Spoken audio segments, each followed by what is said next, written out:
बिस्मिल्लाहिर्रहमानिर्रहीम। अस्सलाम वालेकुम। उम्मीद करता हूँ आप सब खैरियत से होंगे। MS ऑफिस सीखने की 7वीं क्लास में खुशामदीद। आज की क्लास में हम इंसर्ट टैब की ग्रुप में से टेबल्स, इलस्ट्रेशन, चार्ट्स और स्पार्कलिंग्स वगैरह को देखेंगे। प्रीवियस क्लास में हमने पाइवट टेबल बनाया था और डेटा फिल करके हमने पाइवट टेबल कंप्लीट किया था। तो देखें, टेबल हमने MS वर्ड में भी पढ़ा हुआ है, इसको हम थोड़ा डिस्कस करते हैं। जब आप टेबल ऐड करना चाहें तो आप इधर क्लिक करेंगे, इसके बाद रेंज आप दे सकते हैं, सेलेक्ट कर सकते हैं। ठीक है, आप इसको डायरेक्ट भी कर लें, ये आ जाएगा। लेकिन आपने कर्सर इधर रखा हुआ है तो इसको डिटेक्ट कर रहा है। ठीक है, आप जहाँ पे भी टेबल बनाना चाहते हैं उस पर ये एक्टिव सेल करें। ठीक है, इसको रखें कर्सर को, इसके बाद आप टेबल पे क्लिक करें तो ऑटोमेटिक रेंज उठाएगा। देखें, ठीक है, J कॉलम नेम है और 5 और रो नेम। ठीक है, ओके करता हूँ तो इधर इस तरह से टेबल आ जाएगा। ठीक है, आप जितना भी टेबल बड़ा करना चाहते हैं आप इसे सब सेलेक्ट कर लें और इसके बाद टेबल पे क्लिक कर लें, ओके कर लें। ठीक है, इस तरह से आ जाएगा, बहुत लेकिन अभी मैं आपको शीट के बारे में थोड़ा बताऊंगा। ये शीट 1 है। ठीक है, इसको हमने चेंज नहीं किया है, इसको हमने चेंज करना है। ये तो डिफ़ॉल्ट है ना, इसको हम चेंज करेंगे। राइट क्लिक करता हूँ, इसके बाद रीनेम करेंगे। ठीक है, रीनेम करने के बाद आप इधर लिखेंगे। फिर फॉर एग्जांपल आप स्कूल की ये रिज़ल्ट वगैरह तो हम लिखेंगे और रिज़ल्ट। ठीक है, या 5th क्लास के रिज़ल्ट आप एक्सेल में बना रहे हैं तो आप 5th क्लास लिखेंगे। ठीक है, इस तरह से ओके करेंगे तो क्या हो जाएगा, ये चेंज हो जाएगा। अगर इसकी आप कलर वगैरह चेंज करना चाहते हैं तो आप डिफरेंट कलर दे सकते हैं। ठीक है, या खूबसूरती के लिए दे सकते हैं। और दूसरा एक शीट हो तो हम इस तरह से इसको कलर दे सकते हैं। देखें, इसको भी आप कलर दे सकते हैं। ठीक है, मैं ये देता हूँ, अब मैं उस पर जाता हूँ तो ये आपको नजर आएगा। ठीक है, और आप इसको प्रोटेक्ट कर सकते हैं। प्रोटेक्ट कैसे करना है आप बेहतर जानते हैं। चेक करना चाहिए, इनको चेक करने, इसके बाद पासवर्ड दे दें और ओके का तो पासवर्ड लग जाएगा। ठीक है, प्रोटेक्ट हो जाएगा। तो डिलीट कर सकते हैं। ठीक है, इंसर्ट आप कर सकते हैं। ठीक है, आप शीट को हाइड कर सकते हैं। ठीक है, मूव और कॉपी कर सकते हैं, मतलब इसी शीट को ही आप कॉपी या मूव कर सकते हैं। मूव का मतलब है कि आप अभी पहले पे आप इसको दूसरे सेकंड में लेकर आना चाहते हैं तो इससे मूव कर सकते हैं। ठीक है, ये देखें, इस तरह से मूव हो जाएगा। या आप उस ऑप्शन में भी क्लिक करके मूव कर सकते हैं इधर से। ठीक है, कॉपी भी कर सकते हैं। ठीक है, इसको कॉपी करने के लिए आप इस तरह से क्लिक करें, इसके बाद क्रिएट और कॉपी कर लें। ठीक है, इसके बाद ओके करें तो इसका एक कॉपी बन जाएगा। ये देखें, ये ओरिजिनल है और ये कॉपी है। इस तरह शीट के आप कॉपी भी निकाल सकते हैं। ठीक है, तो ये चीज़ इंपॉर्टेंट है, मैंने बता दिया। ठीक है, और ओवरऑल इन आपने एक्सेल की शीट को भी सेव करना है। ठीक है, Ctrl+S शॉर्टकट की है, आप Ctrl+S करेंगे तो ये सेव हो जाएगा। ठीक है, अभी मैंने ऑलरेडी सेव किया है, आप टाइटल पर नाम भी देख सकते हैं। तो इंसर्ट पे दोबारा जाएं, इसके बाद पिक्चर है। ठीक है, आप इधर पिक्चर लेके आ सकते हैं। पिक्चर पे क्लिक करें और जो भी पिक्चर उठाना चाहते हैं आप इधर से उठा सकते हैं। ठीक है, मैं ये पिक्चर उठाता हूँ, ये देखें पिक्चर आ गया, इसको आप स्मॉल कर लें। ठीक है, तो अगर आपको ज़रूरत पड़े, ठीक है, ये चैनल पे डिपेंड करता है, आप जो चीज़ कर रहे हैं वहीं पिक्चर ज़रूरत पड़े तो आपने लेके आना है। ठीक है, तो इस तरह से आप पिक्चर एड कर सकते हैं। पिक्चर की फॉर्मेटिंग आप ऊपर से कर सकते हैं।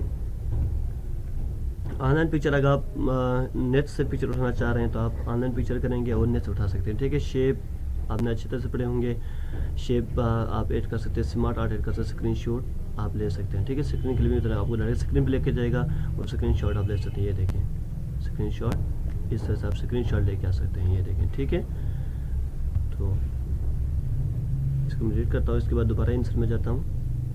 एप्स फॉर ऑफिस, आप स्पेशल एप्स लेके आ सकते हैं कि एडवांस है, इस पे हम नहीं जाएंगे। अगर आपको कोई ऑफिस कोई एप्स की ज़रूरत हो तो आप इधर से इंक्लूड कर सकते हैं। ठीक है, मैं ऑफिस के एप इसमें इंक्लूड कर सकते हैं। ठीक है, इसके बाद रेकमेंड चार्ट्स हैं। ठीक है, चार्ट्स भी हमने MS वर्ड में किया हुआ है, फिर भी हम थोड़ा देखते हैं। चार्ट एक बनाते हैं, सीरियल नंबर लिखा हुआ है, नेम भी लिखा हुआ है। अब हमने इनकी मर्जी देना है। ठीक है, लिखने के बजाय मैं कोई फार्मूला यूज़ करता हूँ। ठीक है, आपको याद होगा जब मैंने MS वर्ड में भी ये फार्मूला इस्तेमाल किया था, रेंट वाला। ठीक है, मैं रैंडम टेक्स्ट उठाने के लिए मैंने रेंट इजिकल टू रेंट के फार्मूला यूज़ कर रहा था। अभी एक्सेल में मैं रेंट के फार्मूला यूज़ करता हूँ, वही फार्मूला यूज़ करता हूँ, लेकिन इसमें थोड़ा डिफरेंट है। ठीक है, तो मैं ये फार्मूला यूज़ करता हूँ इजिकल टू रेंट, ठीक है, बिटवीन, यानी रेंट बिटवीन, रैंडम नंबर दे दे, बिटवीन कहाँ से कहाँ तक आपने ये रेंज देना है। ठीक है, आप 10 से लेकर 20 तक देना चाह रहे हैं या 1 से 100 तक, इस तरह से डिफरेंट रेंज में दे सकते हैं। तो मैं करता हूँ 1 से ये नंबर शुरू करें, कहाँ तक, 100 तक। 100 से बिलो होनी चाहिए, 1 से ग्रेटर होनी चाहिए। ये फॉर्मूला मैंने लिखा, रेंज बिटवीन, इसके बाद मैं इंटर करता हूँ। तो देखिए खुद ऑटोमेटिकली नंबर जनरेट करेगा बिटवीन 1 to 100, ठीक है। इस तरह से मैं यूँ करता हूँ और इसको डाउन फिल करता हूँ। इस तरह से आप डेमी वैल्यू उठा सकते हैं। अब ये देखें रियल मार्किंग लग रहा है, ठीक है, ऑटोमेटिकली ये जनरेट हुआ है। इस तरह से आप मार्किंग उठा सकते हैं, ठीक है। अब अगर इसी का भी चार्ट बनाना चाह रहा हूँ तो मैं क्या करूँगा, इसको सेलेक्ट करूँगा इधर से इधर तक, ठीक है। सेलेक्ट करने के बाद मैं रिकमेंड चार्ट पे क्लिक करता हूँ, ठीक है। चार्ट अपने सिनेरियो को देख के करना है, हालत को देख के करना है, ठीक है। कौन सा चार्ट कौन सी चीज़ पे बेटर रहेगा, ठीक है, इसको आपने देख के करना है। अगर मैं ये चार्ट यूज़ करूँ तो मैं ओके करता हूँ, ठीक है। तो ये देखें ये चार्ट बन गया आपके सामने, ठीक है। ये देखें असलम की जो सब्जेक्ट्स के मार्क्स हैं आप देख सकते हैं, सीरीज़ 1 सीरीज़ 2 आ रहा है, क्योंकि मैंने इस हेडर को यूज़ नहीं किया था, इस वजह से आ रहा है, ठीक है। मैं दोबारा से इसको डिलीट करके दोबारा से बनाता हूँ और हेडर को भी इंक्लूड करता हूँ। इसके बाद मैं दोबारा से इंसर्ट में जाके रिकमेंड चार्ट करता हूँ, ठीक है। तो ये चार्ट, ठीक है, इसको मैं या इस चीज़ को लगा के ओके करता हूँ।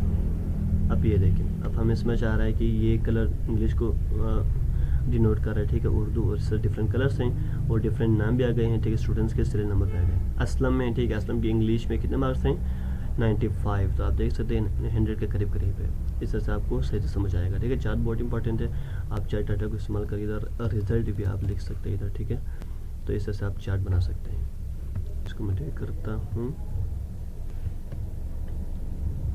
इसके बाद डिफरेंट चार्ट है, ठीक है। आप इनको देखें, पाइवोट चार्ट एक स्पेसिफिक चार्ट है जो कि आपसे पाइवोट टेबल के इस्तेमाल कर सकते हैं। हमने पाइवोट टेबल ऑलरेडी पढ़ा हुआ है, उसके डाटा को हम चार्ट पे शो करने के लिए हम पाइवोट चार्ट इस्तेमाल करेंगे, ठीक है। इसके बाद देखें लाइन को मैं क्लिक करता हूँ लाइन पे, ठीक है।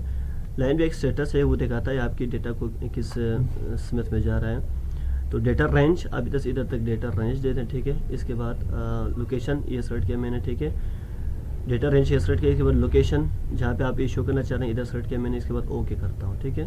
तो ये देखें आपको समझ आ रहा होगा, ये आपकी डेटा की फ्लो बता रहा है, ठीक है। ये जब भी मैंने ये चेंज किया ये चेंज हो गया, आपने परेशान नहीं होना है क्योंकि रैंडम में चेंज होता रहेगा, ठीक है। अभी आपने नोट किया होगा जब मैंने इसको नीचे ड्रैग किया है तो ऑटोमेटिकली ये सारे भी चेंज हो गए, ठीक है। तो ये होता रहेगा क्योंकि रैंडम नंबर है, ठीक है, कोई फिक्स वैल्यू नहीं है। देखिए इस हिसाब डेटा फ्लो बता सकते हैं, ठीक है। ये लाइन होता है, ठीक है। इसके बाद देखें इस लाइन को सेलेक्ट करें, इस रो को सेलेक्ट करें, सेलेक्ट करने के बाद कॉलम पे क्लिक करें, सेलेक्ट लोकेशन, ठीक है, ओके करता हूँ। तो ये देखें ये कॉलम की फॉर्मेट में आपको बता रहा है, वही लाइन की तरह ही है, ठीक है, लेकिन ये आपको थोड़ा डिफरेंट दिखा रहा है। देखिए 20 छोटा लग रहा है आपको, ठीक है। ये 81 थोड़ा बड़ा, ठीक है। इस तरह से आप देख सकते हैं 100 है तो ये फुल हो गए। तो ये सिग्नल की फॉर्म में आपको दिखा रहा है, ठीक है, कॉलम हो गया। इसके बाद है विन लॉस है, ठीक है। विन लॉस पे एक बहुत ज़बरदस्त फीचर है। विन लॉस के लिए मैं जल्दी से एक फिर डेटा लेता हूँ, इनको मैं इधर लेता हूँ, परचेस, ठीक है। वो कुछ चेंज हो रहा है, मसला नहीं है, परचेस एंड सेल, ठीक है। आपने ये परचेस और सेल के एक कॉलम बना दिया, ठीक है। अब इस पे वही फिक्स करता हूँ मैं,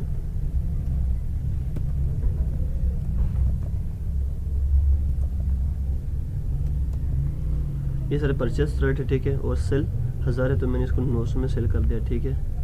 900 में सेल कर दिया। 500 तो मैंने इसको 600 में कर दिया, ठीक है। 450 मैंने 700 में कर दिया। 500 तो मैंने 500 में कर दिया, ठीक है। तो ये विन लॉस आप देख सकते हैं, ये परचेस और ये सेल है, ठीक है। इनको मैं थोड़ा सा सेंटर करता हूँ, बॉर्डर पे अप्लाई करता हूँ, ठीक हो गया। सेल पे मैं विन लॉस अप्लाई करता हूँ, ठीक है। विन लॉस अप्लाई करने के लिए इधर क्लिक करें, इसके बाद ये दोनों सेलेक्ट करें, ओके कर लें, ठीक है। तो विन लॉस आपके सामने शो हो जाएगा, ठीक है। अब आपने ये दोनों की कलर सेम मारा है, ठीक है। कलर को आपने चेंज करना है। तो मार्कर कलर बनाने के बाद हाई पॉइंट को आप इधर से ग्रीन दे दें, ठीक है। और लोअर को आप इधर से रेड दे दें, ठीक हो गया। अब इसमें आप देख सकते हैं आपको इधर नुकसान हुआ है, ठीक है। ये देखिए रेड में आ रहा है, ठीक है। लॉस हुआ है इधर, ठीक है। इधर आपको प्रॉफिट हुआ है, इधर भी प्रॉफिट हुआ है, इधर लॉस हुआ है, तो इस तरह से आप देख सकते हैं, ठीक है। इनकी इतना यूसेज नहीं है लेकिन एक ज़बरदस्त फीचर है, आप इसलिए समझ सकते हैं इन चीज़ों को, ठीक है। ये ज़्यादातर बिजनेस पर्पज़ के इस्तेमाल होता है, ठीक है। सर्सर को हमने पाइवट टेबल बनाते वक्त पढ़ा हुआ है, और टाइमलाइन भी एक डेट को फिल्टर्स करने के लिए यूज़ होता है, ठीक है। इसके बाद हाइपरलिंक हमने MS वर्ड में पढ़ा हुआ है, ये सारे हमने पढ़ा हुआ है, ठीक है। क्वेश्चन सिंबल्स वगैरह, हेडर फुटर वगैरह पढ़े हुए हैं, ठीक है। तो आप इनको एक दफ़ा रिमाइंड कर लें। तो आज के लिए काफ़ी, इंशाल्लाह हम मिलेंगे नेक्स्ट क्लास में, तब तक के लिए अल्लाह हाफिज़।